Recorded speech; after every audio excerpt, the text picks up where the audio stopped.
जरांगे पाटलांचं आंदोलन जिंकलं, मराठा समाजानं आरक्षणाची कुणबीमधली सर्टिफिकेटची लढाई जिंकली.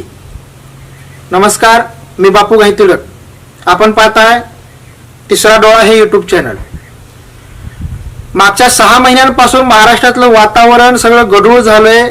मागच्या 6 महिन्यांपासून वातावरण आरक्षणामय बनलं होतं. जेव्हा जेव्हा आपण न्यूज बघल, जेव्हा जेव्हा बातम्या बघल, तेव्हा तेव्हा आपल्याला लक्षात येत होतं की सगळ्या बातम्यांमध्ये हायलाईट एकच आहे की मराठा समाजाला आरक्षण कधी मिळणार. आणि हा लढा उभारला होता एका सर्वसामान्य तरुण मुलानं, मनोज जरांगे पाटील यांनी. अनेकांनी तेव्हा चेष्टा केली, अनेकांनी निंदा केली, अनेकांनी टीका केली. सगळ्यांचं असंच म्हणणं होतं की हे कधीही न पूर्ण होणारी गोष्ट आहे. सरकार कधीही ऐकू शकत नाही, हे कधीही मान्य करू शकत नाही. पण झालं. सरते शेवटी सरकारला गुडघ्यावर यावं लागलं. सरते शेवटी सरकारला मान्य करावं लागलं.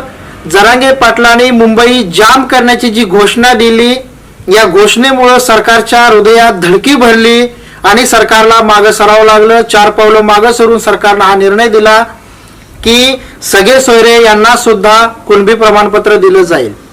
आणि हा सगळ्यात मोठा विजय जरांगेचा झाला. सगळ्यात मोठा विजय मराठा समाजातील तरुणांचा झाला. घरदार सोडून ही तरुण मुलं पायी चालत अंतरवाली सराटी ते मुंबईपर्यंत गेली होती.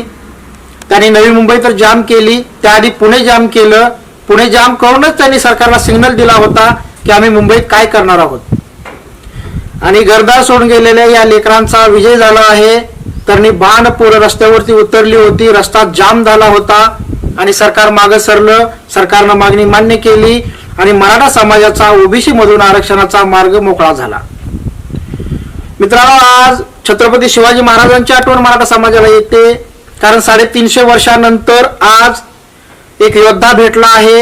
एक योद्धा, नेतृत्व करणारा, समाजाला गती देणारा, समाजाला दिशा देणारा, सर्वांना सोबत नेणारा आणि सगळ्यात महत्वाचं म्हणजे गरीब मराठ्यांची बाजू घेणारा.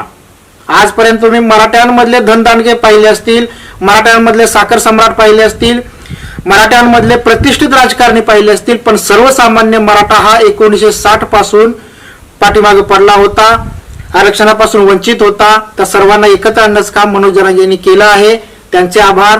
आणि मुख्यमंत्री एकनाथ शिंदे यांनी ही मागणी मान्य केल्याबद्दल त्यांचेही आभार.